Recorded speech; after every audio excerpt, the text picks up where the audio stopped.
사도신경하심으로 우리의 신앙을 하나님 앞에 고백합니다. 나는 전능하신 아버지 하나님, 천지의 창조주를 믿습니다. 나는 그의 유일하신 아들 우리 주 예수 그리스도를 믿습니다. 그는 성령으로 잉태되어 동정녀 마리아에게서 나시고 본디오 빌라도에게 고난을 받아 십자가에 못 박혀 죽으시고 장사된 지 사흘 만에 죽은 자 가운데서 다시 살아나셨으며 하늘에 오르시어 전능하신 아버지 하나님 우편에 앉아 계시다가 거기로부터 살아있는 자와 죽은 자를 심판하러 오십니다. 나는 성령을 믿으며 거룩한 공교회와 성도의 교제와 죄를 용서받는 것과 몸의 부활과 영생을 믿습니다. 아멘. 찬송가 310장입니다.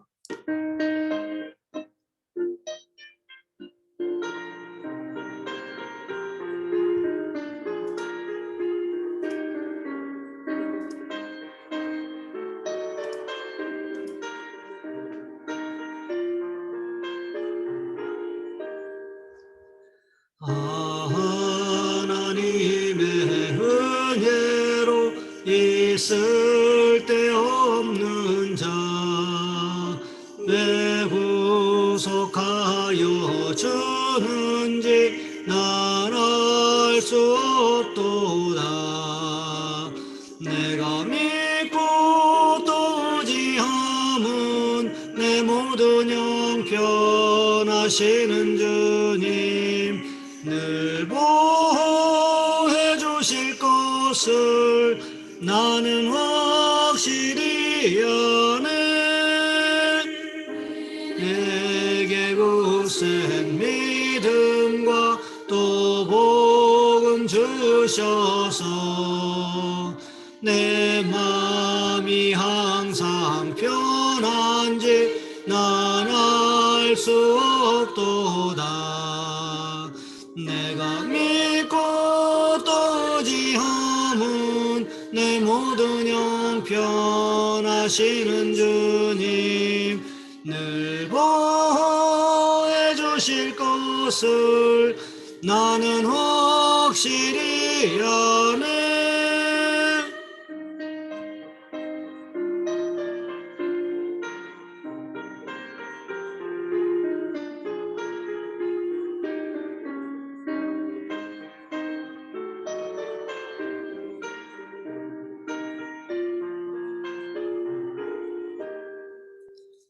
왜 내게 성령 주셔서 내 마음 감동해 주 예수 믿게 하는지 난 알 수 없도다.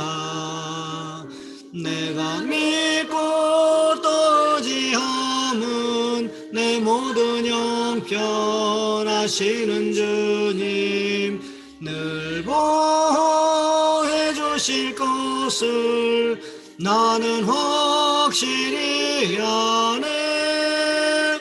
주 언제 강림하실지 혹 밤에 혹 낮에 또 주님 만날 그것도 난 알 수 없도다.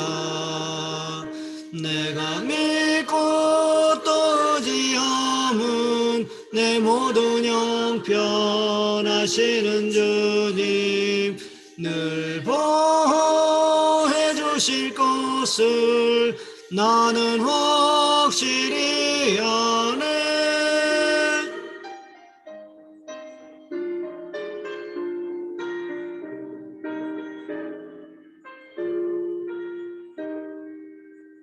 오늘 말씀 열왕기하 3장에서 보겠습니다. 열왕기하 3장 21절로 27절까지 말씀입니다. 제가 가진 성경은 구약 성경 564쪽에 있습니다. 제가 봉독해 드립니다. 모압의 모든 사람은 왕들이 올라와서 자기를 치려 한다함을 듣고 갑옷 입을 만한 자로부터 그 이상이 다 모여 그 경계에 서 있더라. 아침에 모압 사람이 일찍 일어나서 해가 불의 비침으로 맞은편 물이 붉어 피와 같음을 보고 이르되 이는 피라. 틀림없이 저 왕들이 싸워 서로 죽인 것이로다.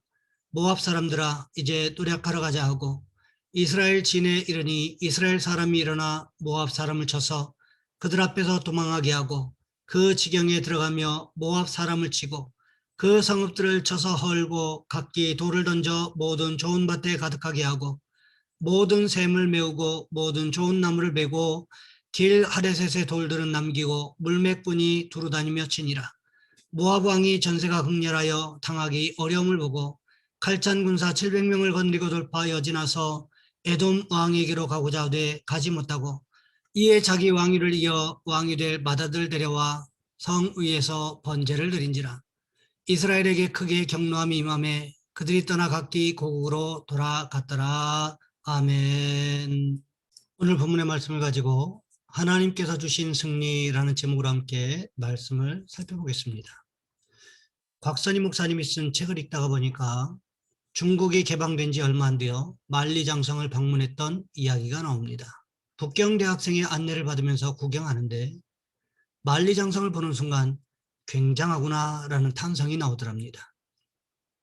그랬더니 그 젊은이가 나지막이 하는 말이 미련한 짓이지요 라고 말했답니다. 그 말을 듣는 순간 이런 생각이 들더랍니다. 그것만 막으면 나라가 튼튼하리라고 생각했으니 미련한 짓이요. 그런데도 그 많은 사람을 죽여가면서 이 성을 쌓았다. 바로 인간의 어리석음을 상징하는 것이 만리장성이라고 말입니다. 그렇습니다. 하나님께서 비웃으십니다. 인류 역사상 어떤 인간의 구상도 완벽하지 못했습니다. 하나님께서는 인간의 지혜를 헛것으로 하십니다. 예전에 적벽대전이라는 영화가 있었습니다. 한나라 말 권력을 잡고 막강한 병권을 쥐고 있었던 조조는 악인으로 힘은 없지만 적벽에서 목숨 걸고 전쟁을 하는 유비와 손구원, 제갈량과 주유가 지혜 있는 자로 그려집니다. 80만 대군을 이끌고 전쟁을 일으키며 승리를 확신하는 조조가 얼마나 어리석은지가 적벽대전을 통해 드러나게 될 것입니다. 제갈량의 지혜에 비하면 조조는 빛이 바라고 맙니다. 그런데 그 위대한 제갈량도 천하를 통일시키지 못하고 유비도 손권도 단지 역사상의 인물로 사라져갈 뿐이었습니다. 누가 하나님 앞에서 자신의 힘과 지혜를 자랑할 수 있습니까? 그래서 성경은 참다운 지혜란 사람을 자랑하는 것이 아니라고 말씀합니다. 참다운 지혜는 하나님을 인정하는 것입니다. 오늘 본문에도 보시기 바랍니다. 하나님께서 하시는 일에 대해서 이렇다 저렇다 훈수를 둘 수 있는 사람은 아무도 없다는 거지요. 밤새도록 군사들에게 골짜기에 개천을 파라고 했을 때만 해도 이해할 수 없었던 일이 미디안 군사들이 환상을 보고 비무장으로 달려들 때에야 이해할 수가 있었다는 거지요. 그랬구나. 하나님께서 이렇게 하시려고 골짜기에 개천을 많이 파라고 하신 거구나. 거기에서 그치지 않습니다. 엘리사 선지자가 어떤 예언을 했습니까? 18절과 19절 말씀을 보시면 이렇게 기록하고 있습니다. 이것은 여호와 보시기에 작은 일이라. 여호와께서 모압 사람도 당신의 손에 넘기시리니 당신들이 모든 견고한 성읍과 모든 아름다운 성을 치고 모든 좋은 나무를 베고 모든 샘을 메우고 돌로 모든 좋은 밭을 헐리다 하더니. 엘리사 선지자가 이렇게 예언했을 때 이 예언이 그대로 이루어지리라고 믿었던 사람이 과연 얼마나 되었겠습니까? 대부분의 많은 사람들은 지금 우리가 당장 죽게 되었구만. 무슨 모압 사람들을 우리 손에 붙이고 모압의 견고한 성읍을 치고 좋은 나무를 베고 샘을 메우고 돌로 모든 좋은 밭을 헐 수가 있겠어. 우리라도 살았으면 좋겠다. 이렇게 생각했을지도 모를 일입니다. 왜요? 엘리사 선지자가 하는 예언이 이루어질 것이라고 그 누구도 상상조차 해보지 않았기 때문이었습니다. 그런데 무슨 일이 벌어졌습니까? 오늘 본문 24절과 25절 말씀해 보시면 이렇게 기록하고 있습니다. 이스라엘 진에 이르니 이스라엘 사람이 일어나 모압 사람을 쳐서 그들 앞에서 도망하게 하고 그 지경에 들어가며 모압 사람을 치고 그 성읍들을 쳐서 헐고 각기 돌을 던져 모든 좋은 밭에 가득하게 하고 모든 샘을 메우고 모든 좋은 나무를 베고 길 하레셋에 돌들은 남기고 물매꾼이 두루다니며 치니라. 모압 군사들이 이스라엘 진영에 노력하러 맨몸으로 달려들었을 때 이스라엘과 유다와 에돔 연합군은 식은 죽 먹기식으로 이길 수가 있었습니다. 모압의 군사들이 속절없이 무너지자 어떤 현상이 일어났습니까? 너무나 쉽게 성문이 열린 것입니다. 왜요? 모압 군사들이 성문을 열고 이스라엘을 노력하려고 달려나왔기 때문이었습니다. 생각해 보시기 바랍니다. 성을 지키는 것과 성을 공격하는 것, 어느 것이 어려울까요? 당연히 성을 공격하는 것이 어렵습니다. 대부분의 역사를 살펴봐도 이것은 사실입니다. 또 역사 드라마나 영화를 봐도 성을 수성하는 쪽이 훨씬 유리한 것이 사실입니다. 하지만 성문이 열려버린 상황이 되면 어떻게 될까요? 성을 지키는 쪽은 속절없이 무너질 수밖에 없게 된다는 거지요. 그렇기 때문에 성을 지키는 쪽에서는 목숨 걸고 성문을 사수하게 되어 있다는 것입니다. 그런데 모압의 성문이 너무 쉽게 열렸다는 것입니다. 이것은 공격의 빌미를 제공하는 것이었습니다. 그러다가 보니까 모압성이 이스라엘과 유다와 에돔 연합군에 의해서 함락되었습니다. 모압성을 함락한 이스라엘과 유다와 에돔 연합군이 어떻게 했습니까? 모든 성을 쳐서 헐어버렸습니다. 그리고 돌을 던져 모든 좋은 밭을 엉망진창으로 만들어 놓았습니다.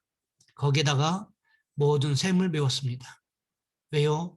물이 없으면 성 안에 있는 사람들이 버틸 수가 없기 때문에 그렇습니다. 지금도 이스라엘의 예루살렘 성에 가보면 히스기야 시대에 예루살렘 성이 함락되지 않은 이유를 발견할 수가 있습니다. 그것은 바로 히스기야 터널로 인하여 지속적으로 물이 공급되고 있다는 것입니다. 무릎 깊이의 맑은 물이 끊임없이 실로암 연못에서부터 예루살렘 성 안으로 흘러들어오기 때문에 식수가 공급되었기 때문에 히스기야 시대의 예루살렘 성은 정복되지 않을 수가 있었던 것입니다. 이만큼 식수가 성 안에 살고 있는 사람들을 지켜주는 역할을 감당했다는 거지요. 그런데 어떻습니까? 이스라엘과 유다와 에돔 연합군이 우물을 모두 메워버렸습니다. 그뿐만이 아니지요. 모든 좋은 나무들을 다 베어버렸습니다. 즉 과일을 맺을 수 있는 유실수들을 모두 베어버렸다는 것입니다. 그러니 성벽이 다 무너져 내렸지요. 농사를 지을 수도 없지요. 거기에다가 식수도 제대로 공급되지 않지요. 유실수도 없지요. 그렇다면 모압의 성이 제대로 된 역할을 할 수 있었겠습니까? 전혀 그런 역할을 감당할 수가 없게 되었다는 거지요. 그런데 여기에서 아주 끔찍한 일이 벌어집니다. 오늘 본문 26절과 27절 말씀에 보시면 이렇게 기록하고 있습니다. 모압 왕이 전세가 극렬하여 당하기 어려움을 보고 칼찬 군사 700명을 거느리고 돌파하여 지나서 에돔 왕에게로 가고자 하되 가지 못하고 이에 자기 왕위를 이어 왕이 될 마다들을 데려와 성 위에서 번제를 드린지라.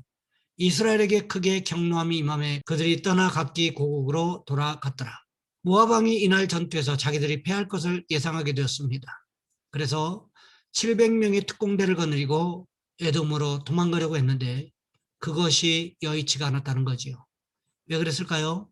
이번 전쟁에 에돔도 이스라엘과 유다와 함께 연합군으로 참전했기 때문이었다는 거지요. 이도저도 여의치 않게 되자 모압 왕이 무슨 일을 벌입니까?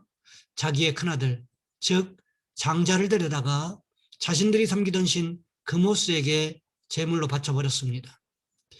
어쩌면 모압 왕은 자신들이 섬기던 그모스가 화를 냈기 때문에 패배했다고 생각했던 것 같습니다. 모압은 그모스라는 신을 섬겼는데 그모스에게 인신제사를 바치는 관습이 있었습니다. 암몬이 섬겼던 몰렉과 똑같은 신이라고 합니다.